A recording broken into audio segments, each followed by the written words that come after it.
No início da Guerra do Pacífico, em 1941, existia um único rei incontestável dos céus de todo aquele hemisfério. E esse rei era o Mitsubishi A6M0 da Marinha Imperial Japonesa. Mas apenas 2 anos depois, os norte-americanos tinham virado completamente a balança da guerra aérea contra o Zero. Uma virada tão irreversível que acabou com qualquer traço da capacidade combativa daquela aeronave. Mas você sabe como é que tudo isso aconteceu? Hoje a Sala de Guerra te explica.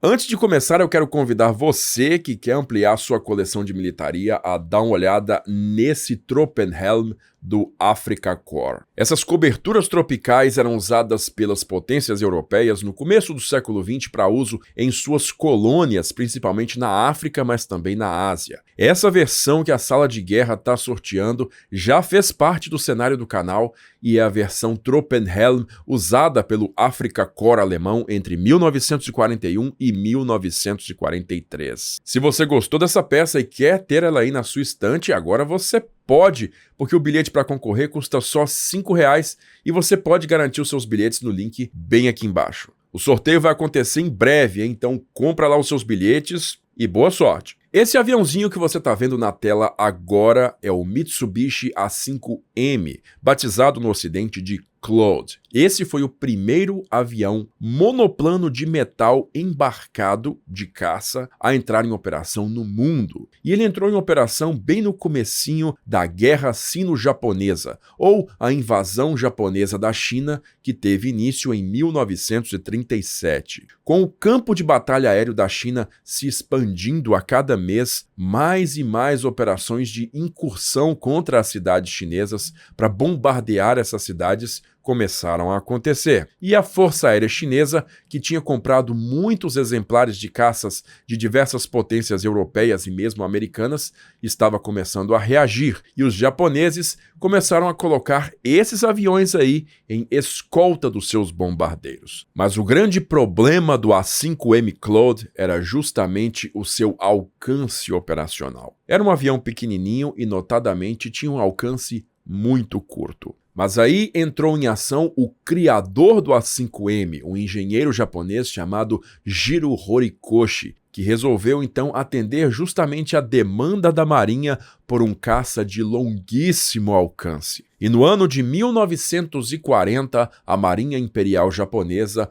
então apresentou o seu novo Mitsubishi A6M, batizado no exterior de Zero. Esse caça exacerbava todas as características de manobrabilidade que o A5M já exibia, mas aumentou seu poder de fogo agora com 2 canhões de 20 mm enterrados nas asas e também um alcance muito maior. Esse alcance e essa manobrabilidade fizeram do Mitsubishi Zero se tornar a plataforma de caça mais eficaz de todo o Pacífico, apresentando características que eram realmente muito superiores a qualquer outro caça que se encontrasse naquela área de operações. Seja ele norte-americano, britânico, francês, holandês, qualquer coisa. Isso somado à alta qualidade das turmas de pilotos japoneses do imediato pré-guerra fez do Mitsubishi Zero ser basicamente um opositor imbatível no cenário do Pacífico. Mas antes que a gente possa pensar que essas características do Mitsubishi Zero fossem resultado de algum milagre, de algum segredo do design que o Jiro Horikoshi teria desvendado sozinho, não. A verdade é muito mais crua e muito mais simples. Horikoshi simplesmente fez uma escolha clara em exacerbar as características de manobrabilidade e alcance do Zero em detrimento do seu peso. O Mitsubishi Zero era um avião muito leve, e essa leveza justamente se encontrava na falta de blindagem do avião. Não existia qualquer tipo de blindagem para o piloto e nem mesmo tanques autosselantes nas asas. Toda a cobertura metálica do Zero era extremamente fina e até mesmo um toque de mão mais pesado poderia causar uma marca em sua pele metálica. Ou seja, o Zero foi proposto 100% como uma arma ofensiva, e os japoneses contavam que o seu poder ofensivo, junto com a capacidade extrema dos seus pilotos, seria o suficiente para afastar qualquer oponente da sua cauda. Essa equação funcionou muito bem até que os japoneses começaram a enfrentar o poderio industrial norte-americano, que tinha a capacidade de não só produzir aeronaves melhores, como também em números muito maiores. E claro, se você quiser conhecer toda a história do Mitsubishi Zero em extremo detalhe, você pode acessar o nosso vídeo, que está bem aqui em cima, e se divertir bastante por mais de 1 hora. Tendo dito isso, os primeiros ocidentais a realmente explorar as capacidades combativas do Mitsubishi Zero foram os pilotos norte-americanos do AVG, ou American Voluntary Group, também bastante conhecidos pelo seu apelido The Flying Tigers, ou Tigres Voadores. Esses pilotos mercenários voavam os caças P-40 Warhawk lá no Teatro de Operações da China a partir do segundo semestre de 1941 contra a Força Aérea da Marinha e do Exército japonês. E foi lá que esses pilotos, comandados pelo general Claire Chennault, chegaram à conclusão que fazer combates de manobras contra o Zero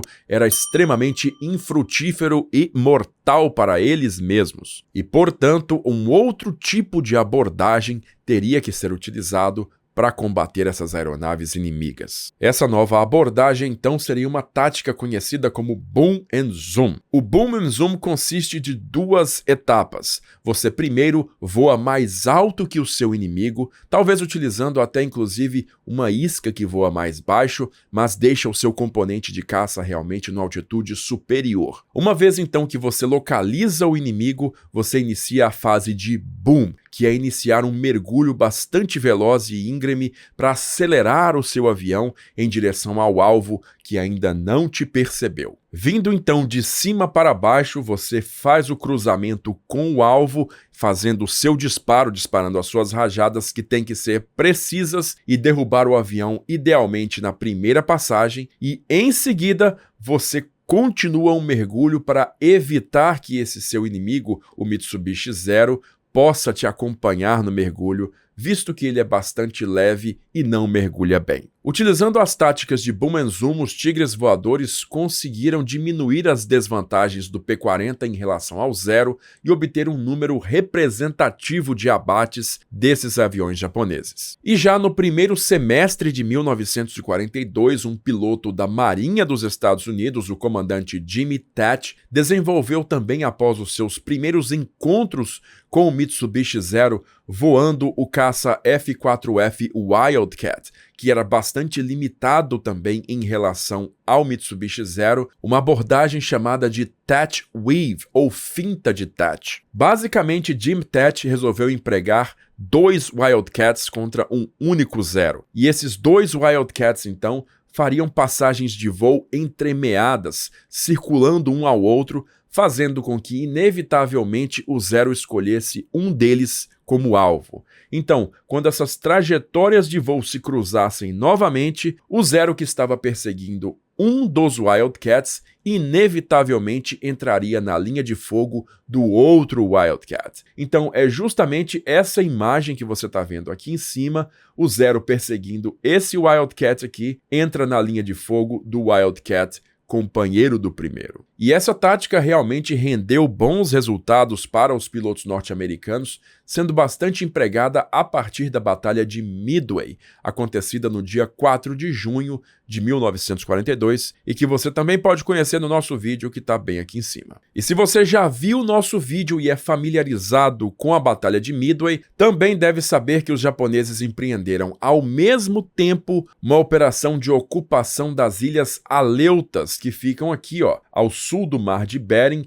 no extremo sudoeste do Alasca norte-americano. E foi justamente no contexto dessa operação das Ilhas Aleutas é que os norte-americanos finalmente colocaram as mãos no seu primeiro Mitsubishi Zero, apto a ser restaurado e recolocado em voo. E tudo isso aconteceu bem nessa cadeia de ilhas aqui, ó, nas proximidades da cidade de Dutch Harbor, que ficou bem famosa naquele seriado dos pescadores de caranguejos que a gente vê no Discovery Channel. Muito bem, no dia 3 de junho de 1942, então, Aeronaves de um porta-aviões japonês decolaram para atacar Dutch Harbor, e entre essas aeronaves estava o Mitsubishi Zero de um jovem piloto recém-graduado da Academia Naval e que representaria um papel muito importante nessa história. Esse piloto era o suboficial Tadayoshi Koga, de 19 anos de idade. O jovem aviador já comandava sua formação de 3 Mitsubishi Zero, porque os japoneses já utilizavam naquela época a formação VIC triangular, com um líder e 2 alas o acompanhando. E se você é membro premium aqui da Sala de Guerra, você pode acompanhar aqui, a biografia do piloto Werner Mölders, na qual eu explico em detalhes todas essas formações de voo até se chegar no Schwarm alemão, utilizado com muito sucesso no começo da Segunda Guerra Mundial. Voltando para o Koga, após o ataque bem-sucedido dele do dia 3 de junho, ele retorna para Dutch Harbor mais uma vez à frente dos seus 2 alas para um novo ataque no dia 4 de junho, ao mesmo tempo então que a Batalha de Midway estava ocorrendo lá ao sul, no centro do Pacífico. Mas ao fazer uma passagem baixa de tiro sobre Dutch Harbor para atingir alguns alvos ali dispersados pelo terreno, o próprio Koga teve o seu Zero alvejado por uma metralhadora antiaérea norte-americana que atingiu a linha de retorno de óleo do motor.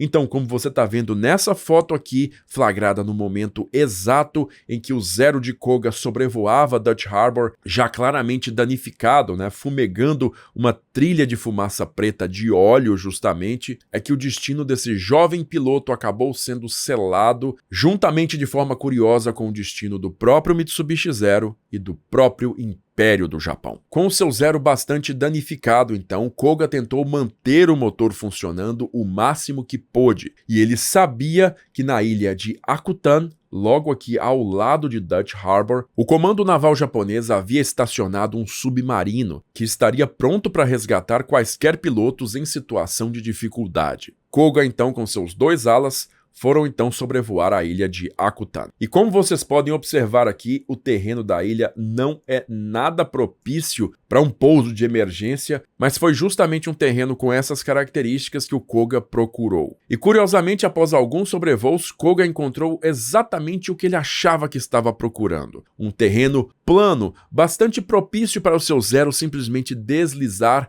e fazer um pouso com toda tranquilidade. Ele então fez a volta e se alinhou com o terreno, se preparando para descer. Mas nesse momento, um dos seus alas fez uma última passagem baixa em cima do terreno localizado e percebeu que debaixo da grama bastante verde, o sol estava refletindo muito forte, indicando que aquele terreno, na verdade, era um grande pântano. O ala tentou avisar Koga, mas não teve sucesso. Koga já estava com o trem de pouso abaixado e nos últimos metros antes de tocar o solo. O que aconteceu em seguida, então, foi que as rodas do seu Zero, ao encostar no pântano, foram travadas pela água e o avião virou com o ventre para cima. A violência do choque foi tamanha que causou a morte imediata de Tadayoshi Koga, muito provavelmente por um impacto bastante severo na testa ou pelo pescoço quebrado, justamente pelo choque contra a estrutura da cabine. Mas apesar da sua morte instantânea, o seu caça ficou largamente intacto e permaneceu daquela maneira intocado por um pouco mais de um mês. Foi no dia 10 de julho de 1942, pouco mais de 35 dias após a queda e morte de Koga, que o piloto Bill Tease, você está vendo ele aqui à esquerda da foto, comandante de um PBY-5 Catalina, um hidroavião de reconhecimento de longo alcance norte-americano, estava sobrevoando a ilha de Akutan por acaso, quando um dos seus mecânicos, estacionado nas grandes bolhas de observação que ficavam na fuselagem traseira dos Catalinas, acabou visualizando aquele Mitsubishi Zero branco com o ventre para cima no meio da vegetação baixa da ilha. Bill Tease então retornou para Dutch Harbor, informou seu comandante de que aquele Zero estava aparentemente intacto e no dia seguinte ele retornou à ilha para verificar o real estado da aeronave. Ao chegarem lá, os americanos confirmaram: O Zero de Akutan era completamente recuperável e muitos diziam que facilmente recolocável em condições de voo. Desde o ataque a Pearl Harbor, os comandantes norte-americanos estavam loucos para pôr as mãos no Mitsubishi Zero, mas todos os aviões que eles encontravam no campo de batalha estavam terrivelmente danificados, muito além do ponto de recuperação. E o Zero de Akutan, pousado lá por Tadayoshi Koga, apresentava então uma oportunidade singular para eles. A primeira equipe de recuperação levada por Bill Tease à ilha simplesmente conseguiu retirar o corpo de Koga do cockpit e enterrá-lo numa colina adjacente ao avião, sendo que no dia seguinte eles retornaram com mais homens para tentar retirar o avião do atoleiro. Essa segunda equipe, todavia, percebeu que era necessário equipamento pesado para retirar o avião de lá com todo o cuidado possível, e foi somente na terceira expedição, que aconteceu no dia 15 de julho, que os norte-americanos cuidadosamente retiraram o Zero do seu local de descanso. E essa imagem aqui nos mostra o Zero de Akutan no estado cru, como ele foi retirado daquela poça de lama. Dá uma olhada aqui que o avião está largamente intacto realmente. Essa foto mostra que os americanos então retiraram o motor e a hélice do caça para o transporte, como deixa claro que o maior dano ao avião se deu justamente aqui no estabilizador vertical.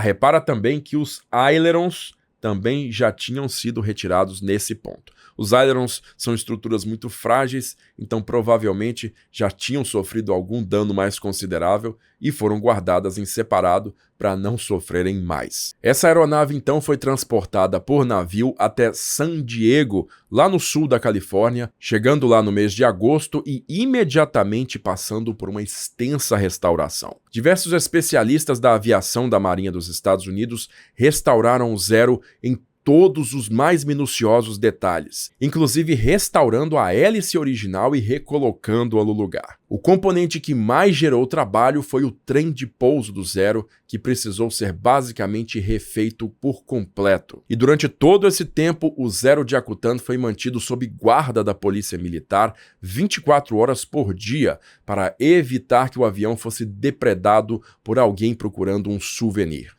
Por fim, os Inomarus, ou as bolas vermelhas, as meatballs japonesas que identificam as suas aeronaves nas asas, foram repintadas com discos azuis com estrelas brancas, identificações da Marinha norte-americana, e no dia 20 de setembro de 1942, o piloto Ed Sanders decolou pela primeira vez com o Zero capturado na ilha de Akutan. Até o dia 15 de outubro, Ed Sanders realizou nada menos que 24 voos, levando esse Zero ao extremo do seu envelope de voo. E ele descobriu diversos pontos fracos na operação da aeronave. O exemplo mais claro disso foi quando Sanders acelerou o avião acima de 200 nós e percebeu que os ailerons começavam a congelar, ficarem muito mais duros a partir dessa velocidade. Ou seja, o piloto japonês tinha muito mais dificuldade de fazer manobras muito velozes acima de 200 nós de velocidade. E isso se somava ao fato de que o Zero rolava